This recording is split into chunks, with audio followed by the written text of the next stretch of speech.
Chapter 25. How to Avoid Fatigue and Keep Looking Young.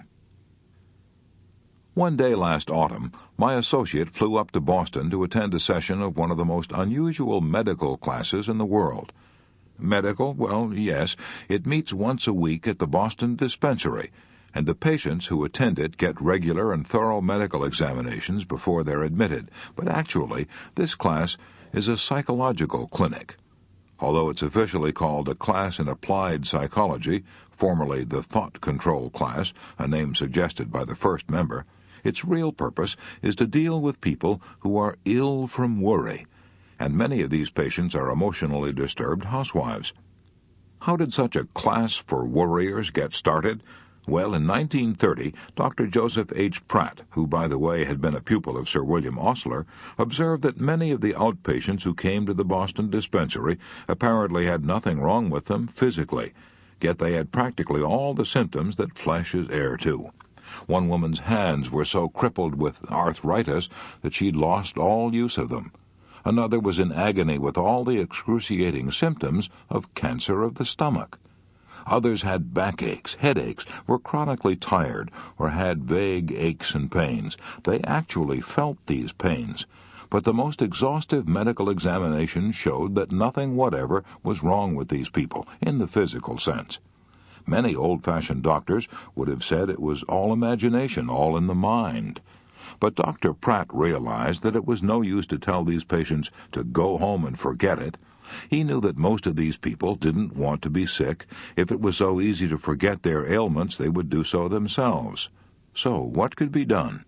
He opened this class to a chorus of doubts from the medical doubters on the sidelines, and the class worked wonders. In the years that have passed since it started, thousands of patients have been cured by attending it. Some of the patients have been coming for years, as religious in their attendance as though going to church. My assistant talked to a woman who has hardly missed a session in more than 9 years.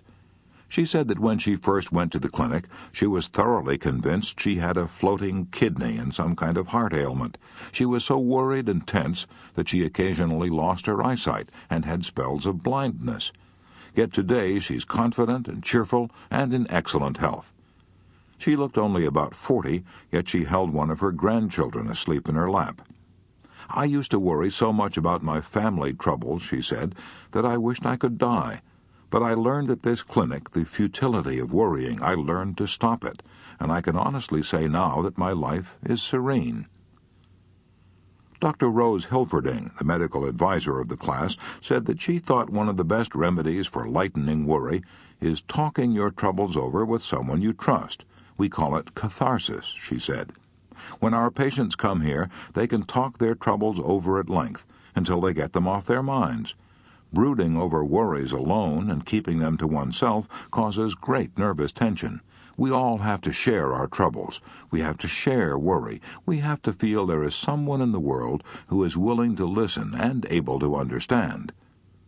My assistant witnessed the great relief that came to one woman from talking out her worries.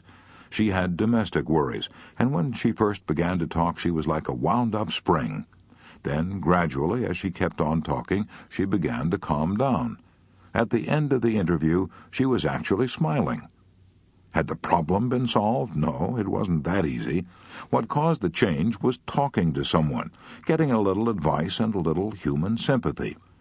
What had really worked the change was the tremendous healing value that lies in words. Psychoanalysis is based to some extent on this healing power of words. Ever since the days of Freud, analysts have known that a patient could find relief from his inner anxieties if he could talk, just talk. Why is this so? Maybe because by talking we gain a little better insight into our troubles, get a better perspective. No one knows the whole answer, but all of us know that spitting it out or getting it off our chests brings almost instant relief. So the next time we have an emotional problem, why don't we look around for someone to talk to? I don't mean, of course, to go around making pests of ourselves by whining and complaining to everyone in sight. Let's decide on someone we can trust and make an appointment. Maybe a relative, a doctor, a lawyer, a minister or priest. Then say to that person, "I want your advice. I have a problem, and I wish you would listen while I put it in words. You may be able to advise me. You may see angles to this thing that I can't see myself. But even if you can't, you'll help me tremendously if you will just sit and listen while I talk it out. Talking things out, then, is one of the principal therapies used at the Boston Dispensary class. But here are some other ideas we picked up at the class, things you can do in your home. 1. Keep a notebook or scrapbook for inspirational reading. Into this book, you can paste all the poems or short prayers or quotations which appeal to you personally and give you a lift.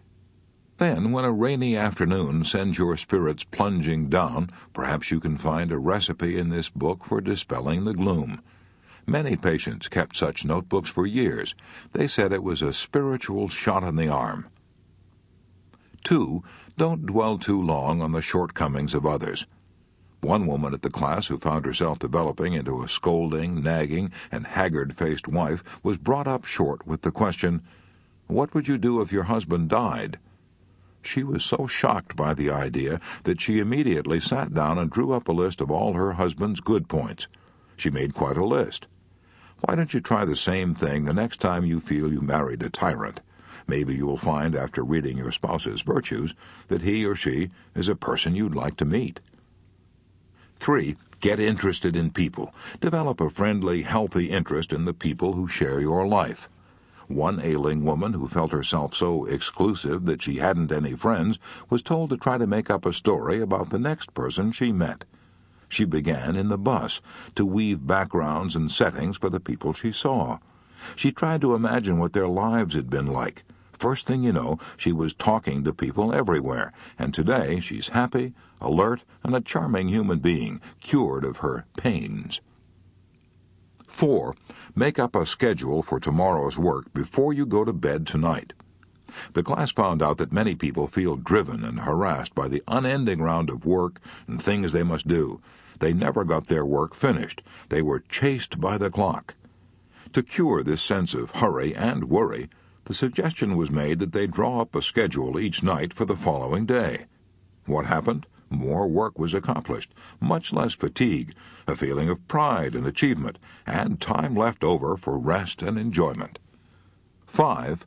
Finally, avoid tension and fatigue. Relax, relax. Nothing will make you look old sooner than tension and fatigue. Nothing will work such havoc with your freshness and looks. My assistant sat for an hour in the Boston Thought Control class while Professor Paul E. Johnson, the director, went over many of the principles we've already discussed in the previous chapter, the rules for relaxing. At the end of 10 minutes of these relaxing exercises, which my assistant did with the others, she was almost asleep sitting upright in her chair. Why is such stress laid on this physical relaxing? Because the clinic knows, as other doctors know, that if you're going to get the worry kinks out of people, they've got to relax. Yes, you have got to relax. Strangely enough, a good hard floor is better to relax on than an inner spring bed. It gives more resistance. It's good for the spine. All right then, here are some exercises you can do. Try them for a week and see what you do for your looks and disposition. A. Lie flat on the floor whenever you feel tired. Stretch as tall as you can. Roll around if you want to. Do it twice a day. B. Close your eyes. You might try saying, as Professor Johnson recommended, something like this. The sun is shining overhead, the sky is blue and sparkling, nature is calm and in control of the world, and I, as nature's child, am in tune with the universe. Or, better still, pray. C. If you cannot lie down because you can't spare the time, then you can achieve almost the same effect sitting down in a chair.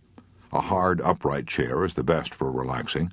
Sit upright in the chair like a seated Egyptian statue, and let your hands rest, palms down, on the tops of your thighs. D. Now, slowly tense the toes, then let them relax. Tense the muscles in your legs, and let them relax. Do this slowly upward with all the muscles of your body until you get to the neck. Then let your head roll around heavily, as though it were a football. Keep saying to your muscles, as in the previous chapter, let go, let go. E. Quiet your nerves with slow, steady breathing. Breathe from deep down. The yogis of India were right. Rhythmical breathing is one of the best methods ever discovered for soothing the nerves. F. Think of all the wrinkles and frowns in your face and smooth them all out. Loosen up the worry creases you feel between your brows and at the sides of your mouth. Do this twice a day, and maybe you won't have to go to a health club to get a massage. Maybe the lines will disappear from the inside out.